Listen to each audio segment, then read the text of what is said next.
From folk singers to hard rock acts, many musicians all over the world have been singing about the horrors of World War I. Here's a wander through rock and pop history and some of the best songs inspired by the Great War. Number 1. Butcher's Tale, by the Zombies. Recorded in 1967, this was the first rock song about World War I. The most experimental outing from the group, who hit big with She's Not There. In an ill-advised move, it was selected as the first single from the band's Odyssey and Oracle. Nobody could make out what the words were, said its writer Chris White. They're all place names on the Western Front, such as Gommecourt, Thiepval, and Mametz Wood. Number 2, All Together Now, by The Farm. What could be pop's highest-grossing song about the war was released by the British band in 1990. It took its cue from an event early in the Great War, when soldiers on both sides of the Western Front laid down their weapons and scrambled over no man's land, shook hands and swapped addresses before returning to their respective trenches to resume the slaughter. Number 3, Pipes of Peace, by Paul McCartney. The single by the former Beatle had a video in which McCartney appeared both as a British and a German soldier meeting in no man's land during the 1914 Christmas truce. This was the only British number 1 single credited solely to McCartney. Number 4, the band played Waltzing Matilda, by various artists.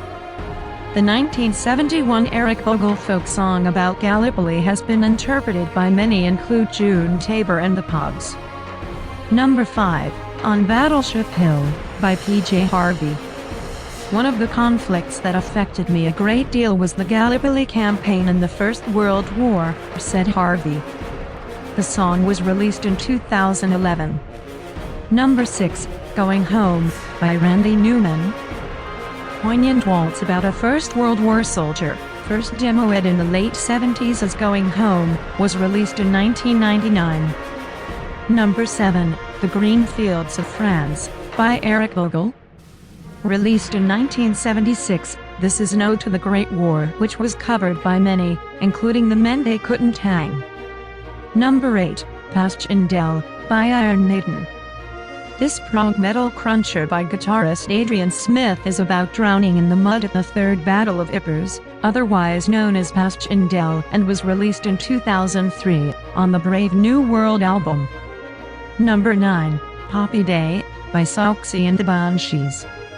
1979 Siouxsie's shattered, spectral reading of 's 1919 poem in Flanders Fields reverberates through the solid air like the voices of the dead themselves.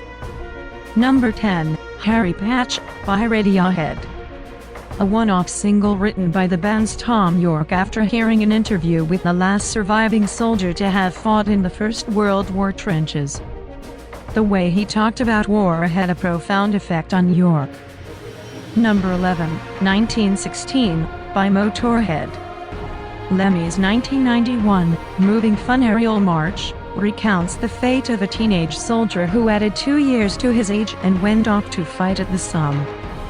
The song is also the title track of the album, which features on the cover the flags of all the nations involved in the Great War.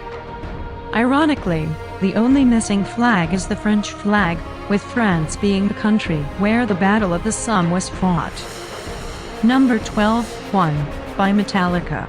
Released in 1989 as a single off the band's 4th album, And Justice for All, the lyrics to his 7-minute-plus behemoth of a track were inspired by Dalton Trumbo's 1939 novel, Johnny Got His Gun, about a soldier who has become a prisoner in his own body after suffering massive injuries in battle.